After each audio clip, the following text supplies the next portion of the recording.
sini kami akan mempresentasikan PPKN bab 6. Yang pertama dari latar belakang. Pada tahun 1850, George Winters Earle, seorang etnolog Inggris, mengusulkan istilah Indonesian dan referensi Mayulenans untuk penduduk Kepulauan Hindia dan Malayan Archipelago. Kemudian seorang mahasiswa bernama R. James Ricardson Logan menggunakan Indonesia sebagai sinonim untuk Kepulauan Hindia. Namun, di kalangan akademik Belanda di Hindia Timur enggan menggunakan Indonesia. Sebaliknya, mereka menggunakan istilah Melayu Nusantara atau Malaysia Archipel.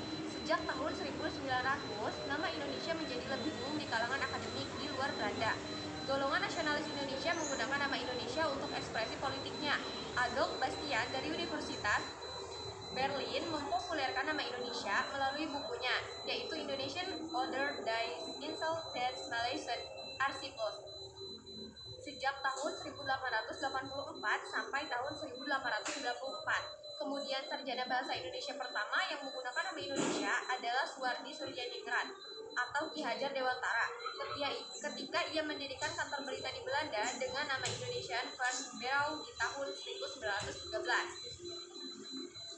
Untuk rumusan masalah, berdasarkan latar belakang di atas, maka rumusan masalah yang akan dibahas di dalam makalah ini sebagai berikut. Yang pertama, apa makna persatuan dan kesatuan bangsa? Yang kedua, bagaimana kehidupan bernegara dalam konsep negara Kesatuan Republik Indonesia atau NKRI? Yang ketiga, apa saja faktor pendorong persatuan dan kesatuan bangsa Indonesia? Yang keempat, apa saja faktor penghambat persatuan dan kesatuan bangsa Indonesia? Dan yang terakhir, bagaimana perilaku yang menunjukkan sikap menjaga keutuhan negara kesatuan Republik Indonesia? Bab 2, pembahasan A. Makna persatuan dan kesatuan bangsa. Untuk memahami makna sesuatu, terlebih dahulu harus dipahami dahulu konsep-konsepnya. Jika kita analisis dalam substansi persatuan dan kesatuan bangsa itu terdapat sejumlah konsep dasar. Di antaranya adalah persatuan, kesatuan bangsa, integrasi nasional, nasionalisme, dan patriotisme. Persatuan secara sederhana berarti gabungan, ikatan, kumpulan, dan sebagainya dari beberapa bagian menjadi sesuatu yang utuh. Konsep bangsa dalam substansi ini adalah bangsa Indonesia, yaitu bangsa yang menghuni wilayah Nusantara dari Sabang sampai Merauke. Bersatunya bangsa Indonesia didorong oleh kemauan yang sadar dan penuh tanggung jawab untuk mencapai kehidupan bangsa yang bebas dalam suatu wadah negara yang merdeka, berdaulat, adil, dan makmur. Oleh karena itu, persatuan bangsa perlu terus dibina. Dalam substansi persatuan dan kesatuan bangsa terkandung makna bahwa kita senantiasa harus bersatu. Sejarah mengajarkan betapa pentingnya persatuan dan kesatuan itu. Konsep kesatuan yang kita anut akan meliputi aspek alamiah, konsep kewilayahan, dan aspek sosial, politik, sosial budaya, ekonomi, pertahanan, dan keamanan.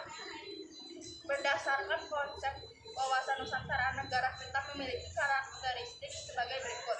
1. Negara kepulauan yang pengertiannya adalah suatu wilayah lautan yang ditaburi oleh pulau-pulau besar dan kecil. 2. Konsep utamanya adalah menunggalnya wilayah laut, darat, dan wilayah udara.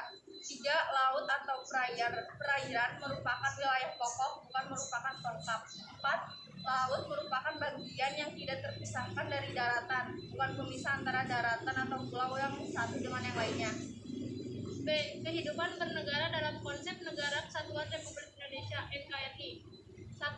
Konsep NKRI menurut Undang-Undang Dasar Negara Republik Indonesia tahun 1945. Perubahan Undang-Undang Negara Republik Indonesia tahun 1945 mengukuhkan keberadaan Indonesia sebagai negara kesatuan dan menghilangkan keraguan terhadap pecahnya Negara Kesatuan Republik Indonesia.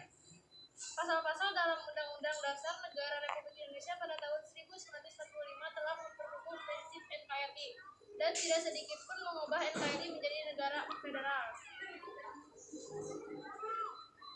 2. Keunggulan Negara Kesatuan Republik Indonesia. Indonesia adalah negara kepulauan. Hal ini dapat dibuktikan dari nama, lain atau julukan terhadap Indonesia yaitu Nusantara, yang berarti di antara nusa atau di antara pulau. Jadi Indonesia terdiri atas pulau-pulau disebut sebagai negara kepulauan karena jumlah pulau besar dan kecil tersebar di wilayah Indonesia sangat banyak, yaitu mencapai ribuan pulau. Pulau-pulau tersebut terletak di persimpangan dunia, yaitu di antara dua samudra dan dua benua. Begitu indahnya pulau-pulau yang terletak di wilayah Indonesia yang membujur di garis khatulistiwa sehingga diibaratkan untayan ratna mutu manikan atau jamrud khatulistiwa. C. Faktor pendorong persatuan dan kesatuan bangsa Indonesia. Ada 3 faktor yang dapat memperkuat persatuan dan kesatuan dalam negara kesatuan Republik Indonesia, yaitu Sumpah Pemuda, Pancasila, dan semboyan Bhinneka Tunggal Ika.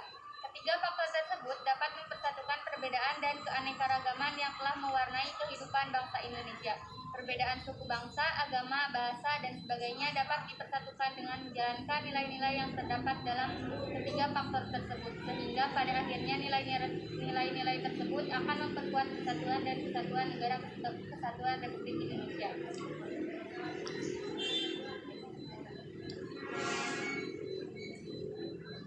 D. Faktor penghambat persatuan dan kesatuan bangsa Indonesia. Persatuan dan kesatuan bangsa Indonesia merupakan syarat mutlak untuk memperoleh kemajuan bangsa. Akan tetapi, dalam kenyataan kita sering melihat berbagai peristiwa yang mencerminkan gejala perpecahan bangsa, seperti kerusuhan antar penduduk, klub sepak bola, demonstrasi yang diwarnai aksi kekerasan, konflik antar suku, dan sebagainya. Peristiwa-peristiwa tersebut apabila tidak segera diatasi akan menyebabkan rusaknya persatuan dan kesatuan. Adapun faktor yang berpotensi menghambat persatuan dan kesatuan bangsa Indonesia diantaranya sebagai berikut: 1. Kebinekaan atau keberagaman pada masyarakat Indonesia. 2. Geografis. 4. Melemahnya nilai budaya bangsa. 3. Munculnya gejala etnosentrisme. 4. Melemahnya nilai budaya bangsa. 5. Pembangunan yang tidak merata. Dan selanjutnya akan dibacakan oleh Sasa. Yang E. Perilaku yang menunjukkan sikap menjaga keutuhan negara kesatuan Republik Indonesia. Nilai-nilai Pancasila harus diamalkan dalam kehidupan sehari-hari sebagai upaya menjaga keutuhan negara. Nilai-nilai Pancasila dapat diamalkan dengan cara hidup rukun antar sesama. Kerukunan merupakan modal utama dalam menjaga keutuhan negara. Sikap tersebut dapat ditampilkan dalam kehidupan sehari-hari di rumah, di sekolah, dan di masyarakat.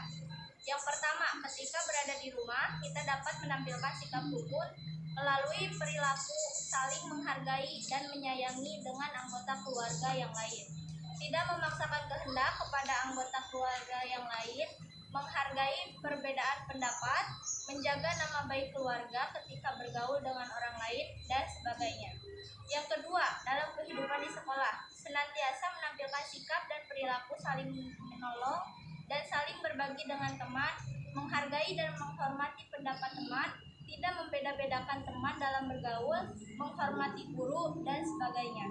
Yang ketiga, dalam kehidupan di masyarakat, harus tetap menjaga kerukunan warga dengan sikap tolong-menolong, saling menjaga perasaan, saling menghormati, saling menghargai hak orang lain, tidak membeda-bedakan suku, agama, dan daerah, bersifat arif, mau bekerja sama dengan orang lain, serta mau bekerja keras dalam membangun bangsa. Yang terakhir yaitu penutup. Kesimpulan: menjaga keutuhan negara kesatuan Republik Indonesia merupakan salah satu kewajiban setiap warga negara Indonesia. Sejak awal kemerdekaan, para tokoh bangsa Indonesia telah membentengi diri dengan merumuskan dasar negara yaitu Pancasila. Dengan mengamalkan nilai-nilai Pancasila, maka bangsa Indonesia akan bersatu, padu, dan terhindar dari berbagai pertentangan dan perselisihan.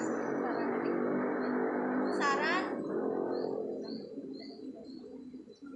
NKRI adalah harga mati. Pernyataan tersebut mengandung makna yang sangat dalam. Pernyataan tersebut menggambarkan ketegasan sikap dan cita-cita bahwa negara Indonesia diperjuangkan kemerdekaannya. Untuk mewujudkan konsep negara kesatuan yang diimplementasikan di bumi Indonesia, untuk mewujudkan hal tersebut telah banyak pengorbanan yang dilakukan para pahlawan, mulai dari pengorbanan waktu, tenaga, pikiran, harta, bahkan nyawa. Hal tersebut dilakukan karena mereka mempunyai semangat kebangsaan. Semangat itulah yang harus kita jaga dan selalu mewarnai setiap perilaku kita. Silakan, ada pertanyaan? Izin bertanya, bagaimana arti penting persatuan dan kesatuan bagi bangsa Indonesia? Baik, izin menjawab. Persatuan dan kesatuan bagi bangsa Indonesia sangat penting karena melalui persatuan dan kesatuan bangsa kita dapat dengan mudah mencapai kemajuan. Persatuan Indonesia adalah sebagai faktor kunci, yaitu sebagai sumber semangat, motivasi dan penggerak perjuangan dan pembangunan bagi bangsa Indonesia. Hal itu tercantum dalam pembukaan Undang-Undang Dasar 1945 yang berbunyi sebagai dan perjuangan pergerakan Indonesia telah sampailah pada saat yang berbahagia dengan selama sentosa mengantarkan rakyat Indonesia ke depan pintu gerbang kemerdekaan negara Indonesia yang merdeka, bersatu, berdaulat, adil dalam makmur. Baik, apakah cukup? Izin bertanya, apa makna wawasan Nusantara bagi bangsa Indonesia? Baik, izin menjawab. Makna wawasan Nusantara bagi Indonesia yaitu cara pandang dan sikap bangsa Indonesia mengenai diri dan bentuk geografinya berdasarkan Pancasila dan Undang-Undang Dasar 1945. Dalam pelaksanaannya, wawasan Nusantara mengutamakan kesatuan wilayah dan menghargai kebinekaan untuk mencapai tujuan nasional. Wawasan Nusantara sebagai geopolitik dan landasan visional bangsa Indonesia pada hakikatnya merupakan perwujudan ideologi Pancasila. Wawasan Nusantara mengarahkan visi bangsa Indonesia untuk mewujudkan kesatuan dan keserasian dalam berbagai bidang kehidupan nasional, bidang ideologi, bidang politik, ekonomi, sosial budaya, dan pertahanan keamanan. Baik, apakah cukup? Ada pertanyaan lagi? Cukup. Terima kasih, sekian dari kami. Mohon maaf bila ada kekurangan dalam presentasi ini. Assalamualaikum warahmatullahi wabarakatuh.